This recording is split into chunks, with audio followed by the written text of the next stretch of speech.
Blood spills from small hands. Killers so young they still want bedtime hugs. These aren't the bad guys you expect. They're kids, and their scary crimes will grab you before you can breathe. Today, we're plunging into the dark abyss of 5 jaw-dropping cases where young minds unleashed violence so savage it left the world reeling.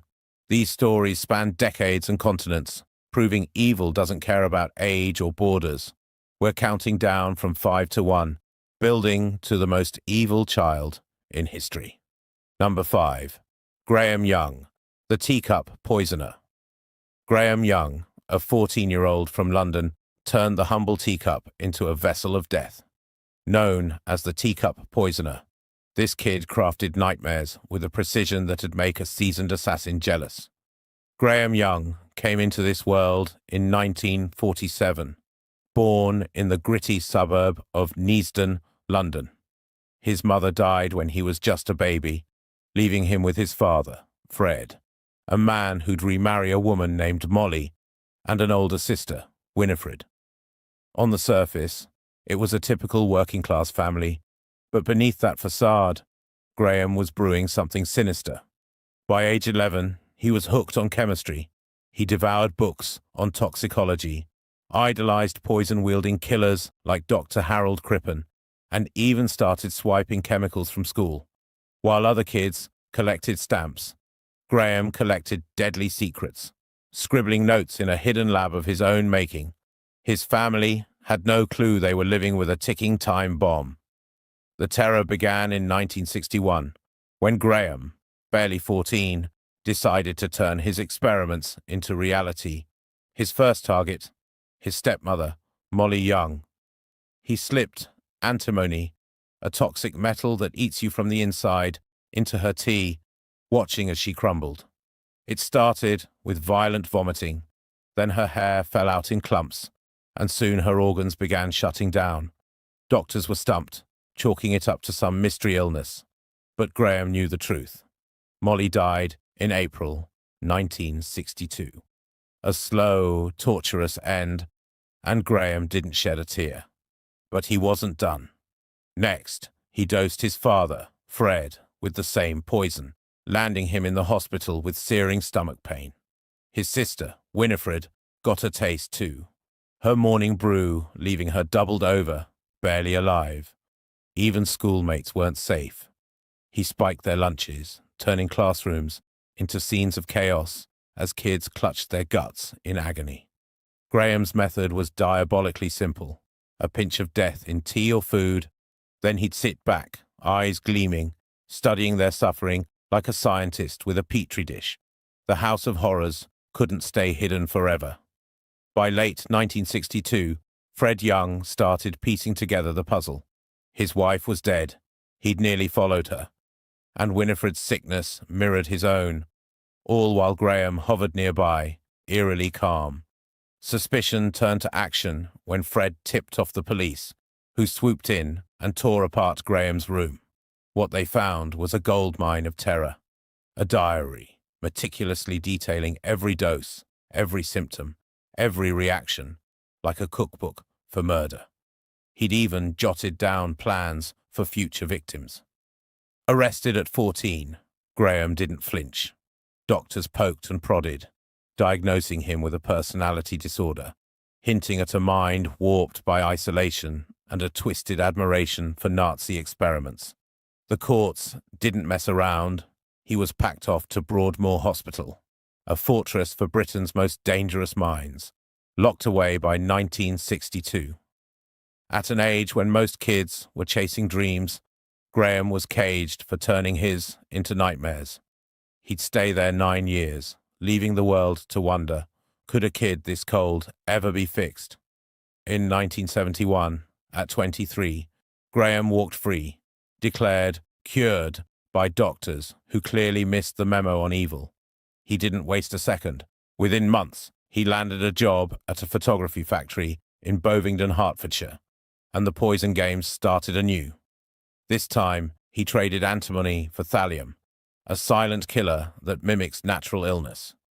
2 co-workers, Bob Eagle and Fred Biggs, dropped dead after sipping tea Graham had kindly prepared, their bodies ravaged by hair loss, paralysis, and organ failure. Others fell sick, clutching their throats, as the office turned into a death trap. The pattern was too familiar, and in 1972, police nabbed him again after finding thallium stashes and more damning notes. Tried as an adult, Graham smirked through the courtroom, earning a life sentence with no hope of parole. He spent his days behind bars, a quiet menace, until a heart attack claimed him in 1990 at age 42. His legacy? A stark warning that brilliance in the wrong hands becomes a blade, and Graham wielded it with a child's curiosity and a killer's heart. What drove this kid to kill so methodically, to watch life drain away without a flicker of guilt? Was it the loss of his mother, the thrill of control, or something darker wired into his soul? What do you think pushed Graham over the edge? Drop your thoughts in the comments below, and let's unpack this mystery together. Number 4. Daniel Bartlam, the Coronation Street Killer.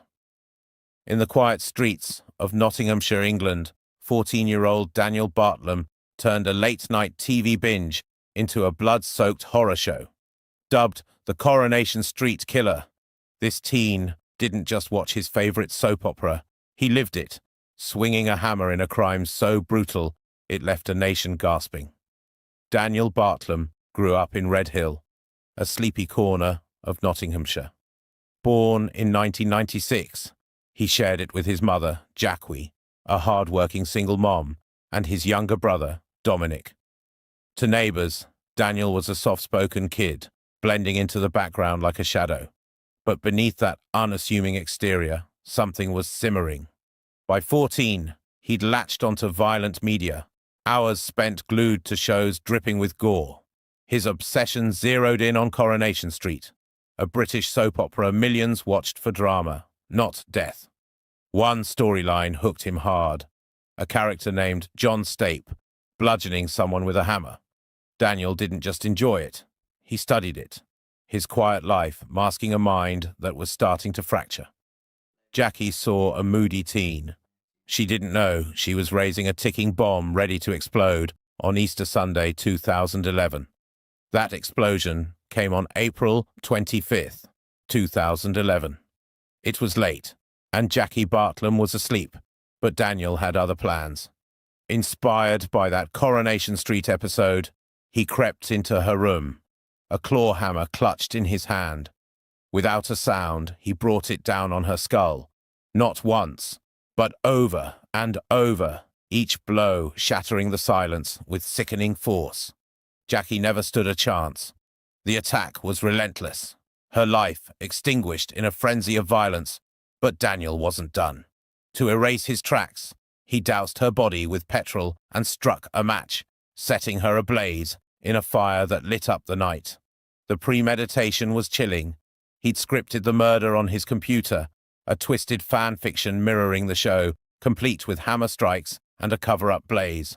Online, he'd hunted for tips on body disposal, his searches a roadmap to this carnage. As flames licked the walls, Daniel stood back, a 14-year-old architect of his own mother's destruction, calm as the chaos unfolded. The inferno couldn't hide the truth for long. Neighbors heard faint screams before the smoke billowed, and soon firefighters stormed the scene, pulling Jackie's charred remains from the wreckage. Daniel played the part of the grieving son, spinning a wild tale about a masked intruder who'd torched the house. But the cops weren't buying it. The fire was too deliberate, the body too central to the blaze. Digging deeper, they cracked open Daniel's computer and found a goldmine of guilt. That script, a carbon copy of the Coronation Street killing, laid out step by step how he'd end Jackie's life. His search history sealed the deal. Queries like how to get away with murder and burning a corpse painted a portrait of intent. Arrested in 2011, Daniel faced a 2012 trial that peeled back his mask. Psychologists took the stand, pointing to a personality disorder warped by violent media, a mind where fiction and reality bled together.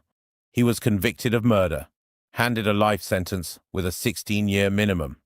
At 14, he traded his future for a hammer and a match, leaving a courtroom stunned. Now, in his late 20s, Daniel Bartlam sits behind bars, a living relic of a crime that still sends shivers down spines. As of 2025, he's inching toward that 16-year mark. But parole's no guarantee for a killer this cold. His case ripped open a firestorm, parents clutching remotes, lawmakers eyeing TV ratings, all asking, can a show really plant a seed this deadly? The public couldn't wrap their heads around it. Daniel's eerie calm, his flat voice recounting the act, felt inhuman. Jackie's friends spoke of a devoted mom, her life stolen by the son she'd raised. The Coronation Street team distanced themselves, horrified their drama had birthed a monster. This wasn't just a murder, it was a wake-up call, a spotlight on how fragile young minds can twist under the wrong glow. Daniel's legacy is a scar on Nottinghamshire, a reminder that sometimes the quiet ones are the ones to fear most. So, what's your take? Could a TV show really ignite a murder this savage, or was Daniel a powder keg waiting for any spark? Number 3. John Venables and Robert Thompson, James Bulger, murderers.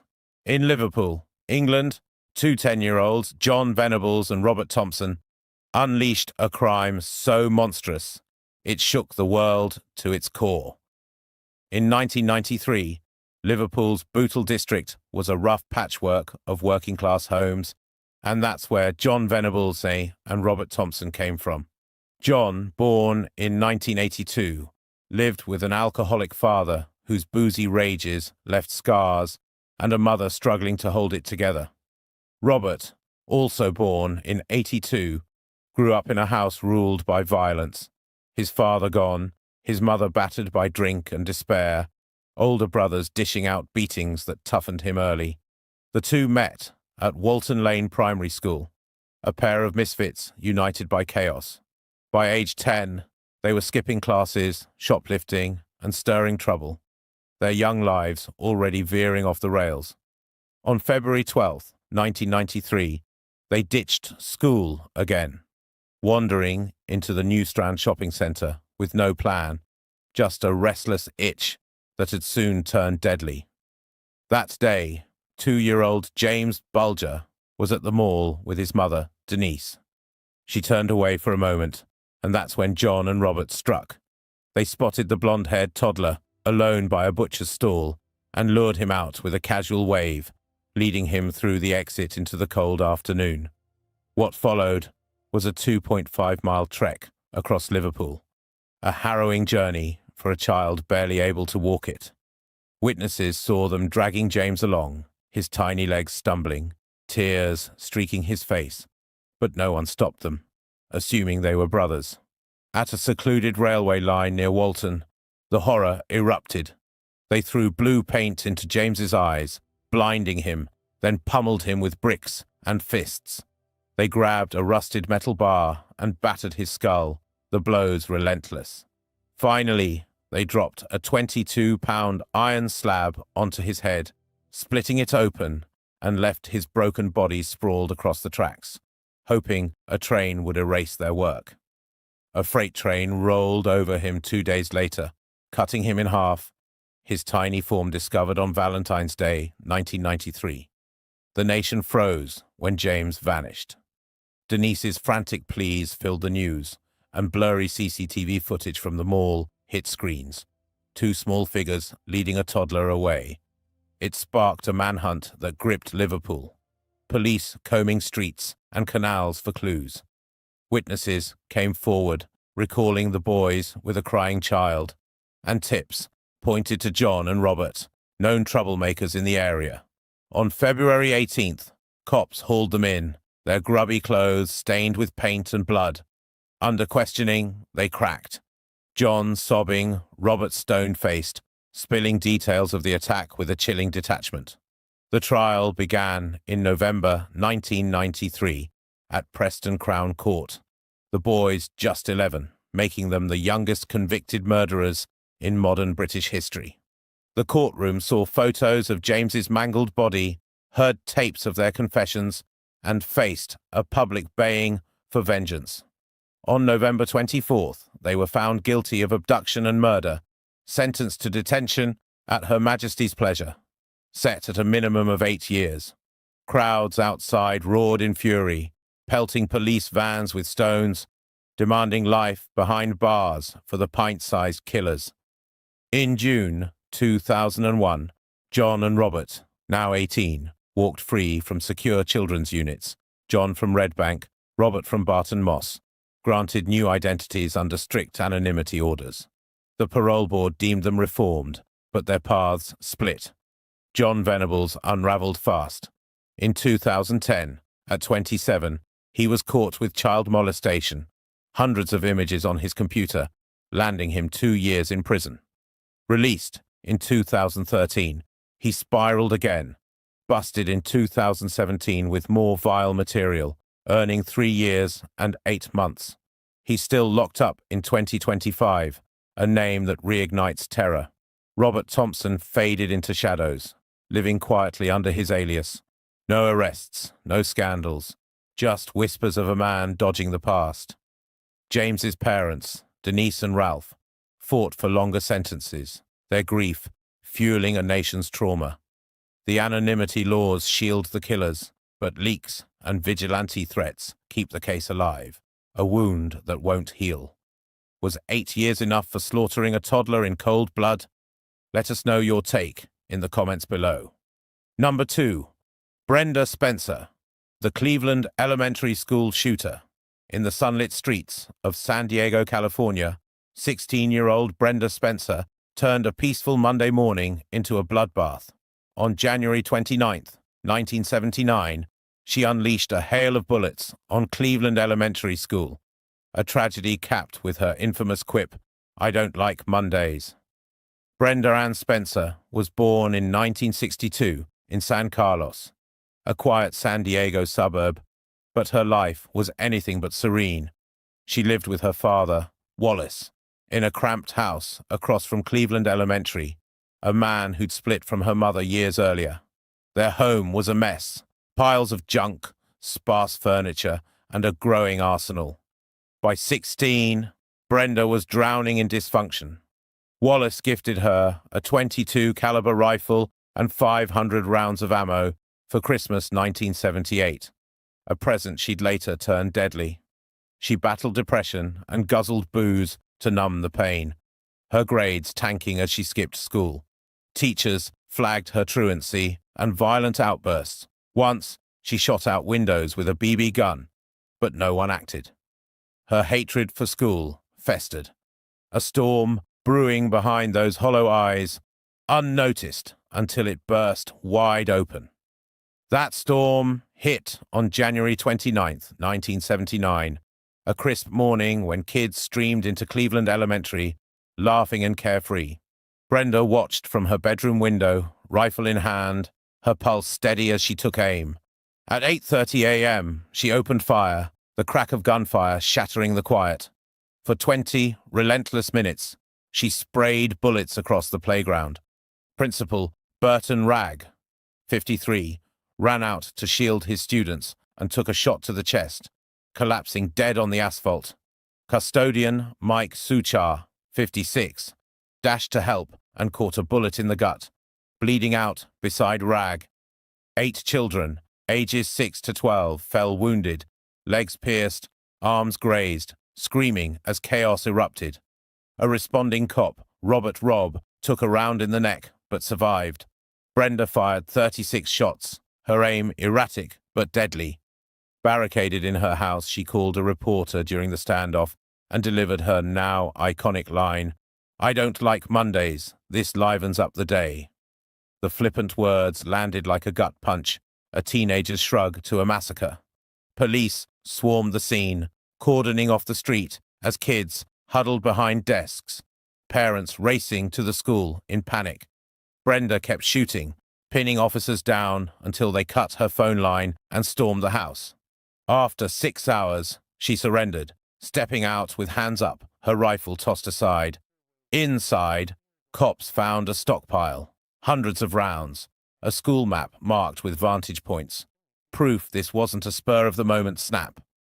Arrested at 16, Brenda faced trial in 1980, her sunken eyes staring blankly as charges piled up. She pleaded guilty to 2 counts of murder and 9 counts of assault with a deadly weapon. No fight, no tears. On April 4th, 1980, a San Diego judge sentenced her to life in prison with a chance for parole after 25 years, shipping her to the California Institution for Women. The courtroom sat silent, grappling with a girl who'd gunned down a school without blinking. Brenda's been locked up ever since. Her parole bids a grim ritual. Denied in 1993, 2001, 2005, 2009, 2019. Each hearing exposing her flat affect, her refusal to own the pain she caused. Her next shot comes in 2025, but at 62, freedom's a long shot. The massacre birthed a cultural echo. The Boomtown Rats' 1979 hit, I Don't Like Mondays, climbed charts, immortalizing her words in haunting chords. Cleveland Elementary shut down years later, razed in 1983, replaced by a memorial park. But the scars linger. Brenda's attack was a pioneer in America's school shooting plague. Before Columbine, before Sandy Hook, a teenage girl with a rifle setting a precedent no one wanted. Parents clutched their kids tighter. Schools bolted doors, and San Diego reeled from a wound that wouldn't heal. Her lack of remorse, that casual Mondays quip, fueled a national shockwave. How could a kid turn so callous? Did Brenda's punishment match the havoc she unleashed? 2 lives snuffed out, 8 kids scarred, a community shattered. Life with parole on the table still stings for some. We're tossing this one to you. Was justice served, or should she stay caged forever?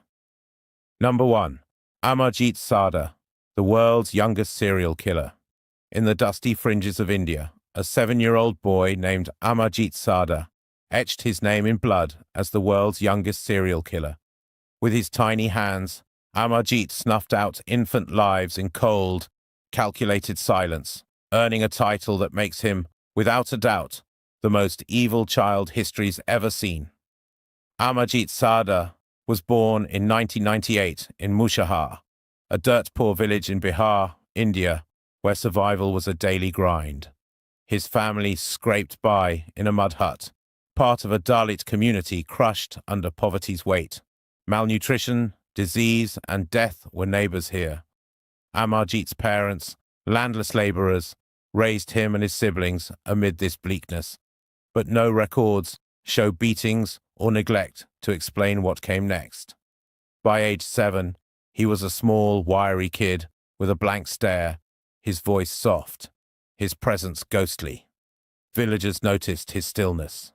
He didn't play like others, just watched, detached, a shadow among the chaos. Infant deaths weren't rare in Mushahar, with sickness claiming lives often, but Amarjit wasn't a victim of that grim statistic. He was something else, a predator in a child's frame, lurking unnoticed until his hands turned deadly. That deadliness surfaced between 2006 and 2007, when Amarjit, barely past kindergarten age, embarked on a killing spree that froze his village in terror. His first victim was his 6-month-old cousin, a fragile girl he knew from family visits. In late 2006, he lured her away from watchful eyes, wrapped his fingers around her throat, and squeezed until her tiny gasps stopped. He dumped her body in a ditch, walking away without a flinch.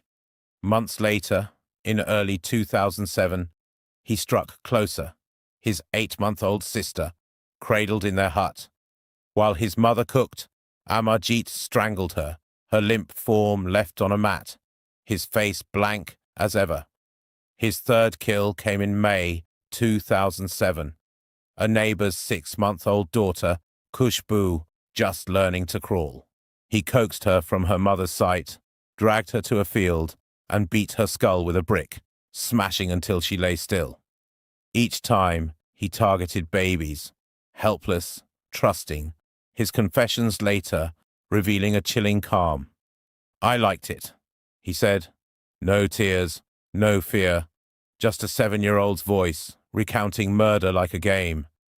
The village didn't catch on right away. Infant deaths blended into the norm of Mushahar's harsh life. But by May 2007, Khushbu's mother, Chunchun Devi, raised the alarm when her baby vanished. Villagers scoured the fields, finding her battered body under weeds, and whispers turned to Amarjit, the quiet boy seen nearby. Confronted by elders, he didn't run or cry. He nodded, admitting all 3 killings with a shrug, detailing each act in a monotone that iced their blood. Police swooped in on May 27, 2007, hauling him to the station in Begusarai, his small frame dwarfed by handcuffs. Doctors examined him, searching for madness, schizophrenia, trauma, anything, but found nothing, just a mind eerily clear. Indian law capped his fate at age 7. He couldn't face adult charges. Instead, a judge sent him to a juvenile home in Munga, locked up for 3 years, the maximum for a child so young, leaving cops and villagers stunned by a killer they couldn't fully punish. Amarjit walked free in 2010, just 12 years old, released from detention with no fanfare. Authorities scrubbed his trail. Some say he returned to Mushahar. Others claim he vanished into Bihar's sprawl, his new name a secret. In his village, fear festers. Parents clutch their kids tighter, eyes darting at shadows, convinced he's still out there. Khushbu's family fled, unable to face the place where their daughter died. The case hit global headlines, true crime buffs, and psychologists poring over a boy who killed without motive or malice, just instinct. India's juvenile system took heat. 3 years for 3 murders sparked outrage, fueling calls to lower the age of criminal responsibility. By 2015, the law shifted, allowing 16-year-olds to be tried as adults for heinous crimes. But Amarjit slipped through that net. His story lingers as a global enigma, a 7-year-old whose blank slate of evil baffles experts and haunts a world still asking why. Is Amarjit proof some kids are born with darkness in their bones? At 7, he claimed 3 lives with a stillness that chills to the core. Now, at 27, in 2025, his shadow looms somewhere out there. We're handing this one to you. Was he a monster from the start, or did something twist him? Tell us what you think in the comments below. We've just torn through a countdown that'll haunt your nights. 5 kids who turned innocence into a weapon and left the world trembling. Each case carved deep scars, families shattered, communities shaken, and justice systems stretched to their breaking points. What pushes a child to cross that line into murder?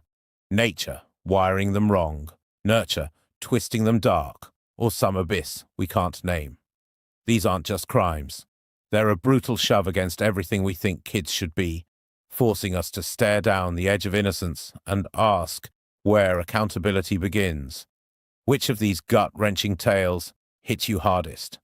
Should kids this dangerous face adult cages, or is there still hope to pull them back? Drop your take in the comments. Let's get this debate roaring. Like, subscribe, and smack that bell for more true crime dives. Thanks for riding this dark wave with us. See you next time.